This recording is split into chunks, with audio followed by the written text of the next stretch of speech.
Morning! Morning! It's our second day here in Singapore, and today we're going to Universal Studios. So it's Yes! a wonderful day. It's so bright outside, and hopefully we will enjoy it. So, See see you you! soon. Bye! Bye! Ngayong episode, samahan niyo kami sa isang napakasayang adventure sa Universal Studios Singapore, ang kauna-unahang Universal Studios theme park sa buong Southeast Asia. So ang buong araw ng saya, excitement, pagkain, at syempre may konting papremyo. So ready ka na ba? Here we go. Hindi namin kabisado ang pasikot-sikot ng lungsod, pero buti na lang talaga nandyan si Google Maps. Ayon sa app, kailangan lang namin maglakad papuntang Clark Quay Bus Station, and then sasakay kami ng NE bus papuntang Harbourfront. After nun, konting lakad lang papunta sa Vivo City Station. Sakay kami ng Sentosa Express, and then pagbaba sa Resorts World Station, konting lakad lang at nasa Universal Studios ka na. Pagdating pa lang namin doon, sinalubong agad kami ng Universal Studios Store sa Hollywood Zone. Souvenir store na merong sari-saring collectibles mula sa iba't ibang sikat na pelikula ng Universal Studios. Kitang-kita nyo naman sa mukha ni Mrs. ang kanyang excitement sa mga items na nabili niya. Siyempre, after nun, sunod namin kumain. And dito rin sa Hollywood Zone, nakita namin ng Mel's Drive-In. Isa siyang 1950s style American diner. Karaniwang ino-offer dito mga classic burgers, fries, milkshakes. And syempre, in-order namin, simpleng burger lang with extra fries. Kahit simple lang siya, panalo sa lasa and panalo sa vibes. Medyo nakapahinga na kami, tumuloy agad kami sa Trolls Hug Time Jubilee. Isa siyang colorful at masayang live musical show kasama sina Poppy, Branch, Guy Diamond, and Cloud Guy. Kung may kasama ka mga bata, sigurado mag-enjoy dito, lalo na kung fan sila ng Trolls na movie gaya ni Shell. Kailangan ma-experience mo tong show na to. Sunod namin sinubukan yung Sesame Street Space Chase. Isa siyang indoor dark ride na punong-puno ng mga animatronics sa loob. Meron din siyang mga video effects. Perfect ride para sa mga bata o sa mga kagaya ni Shell na ayaw ng mga mabibilis na ride. So, ang pinaka-highlight talaga sa akin is yung Revenge of the Mummy. Isa siyang high-speed indoor roller coaster matatagpuan dito sa Ancient Egypt Zone. Alam niyo naman si Shell, ayaw niya ng mabibilis na rides. Sabi ko sa kanya, kahit isang ride lang, I hope masamahan niya ako. And pumayag naman siya sa hindi inaasahang pagkakataon. Pumayag naman siya na sumama dito sa ride na to. An ending, ito yung picture namin habang nasa loob. Di ba worth it yung experience?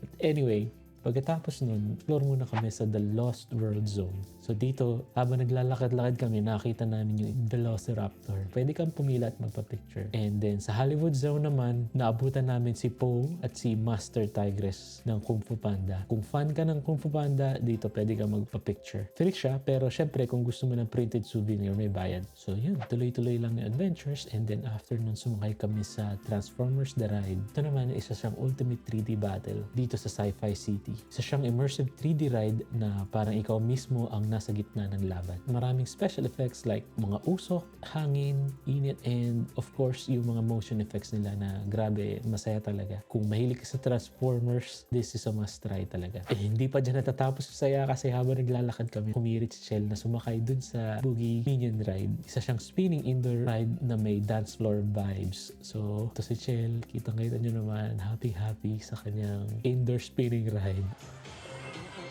Pwede ba enjoy?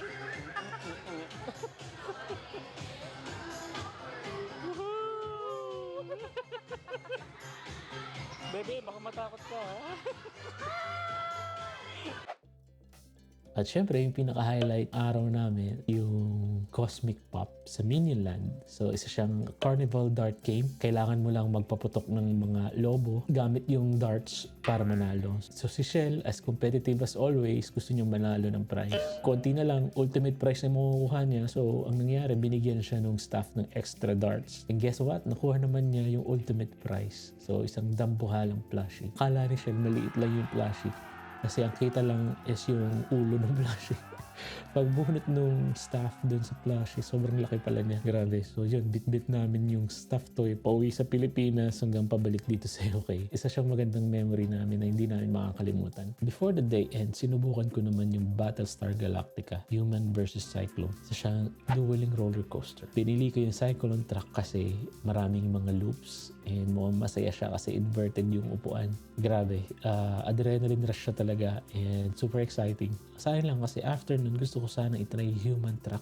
Kaya lang, sarado na siya pagdating ko doon, unfortunately. But anyways, kulit pa rin. And with that, natapos na yung buong araw namin sa Universal Studios. And syempre, hindi kumpletong biyahe kung walang food trip. So, nung gabi, dumaan kami sa Pian Hot Pot. Malapit to sa hotel namin. So, isa siyang Sichuan-style hot pot. Yung mga panglahok sa kanya nakatusok sa barbecue sticks. And mamimili ka lang ng mga gusto mong ingredients or panglahok dun sa soup nila. So, meron silang iba't ibang klase ng sabaw. And meron din silang iba't ibang klase ng sangkap. Yung mga napili naman namin is malasa talaga. So, isang nagustuhan ko dun yung cheese tofu. Nagustuhan ko siya, masarap. Perfect way to end the day. Hindi yun lang. But anyway, Yun lang. malalobat na kami. And at the same time, inaantok na ako. So, yun lang naman. Kung meron kayong mga tanong, we'll do our best to answer your question. Just leave your message, your questions comments. at the comment section. And yun lang. Thank you so much for watching. Good We'll see you night. on our next adventure. Good night. Bye. Bye.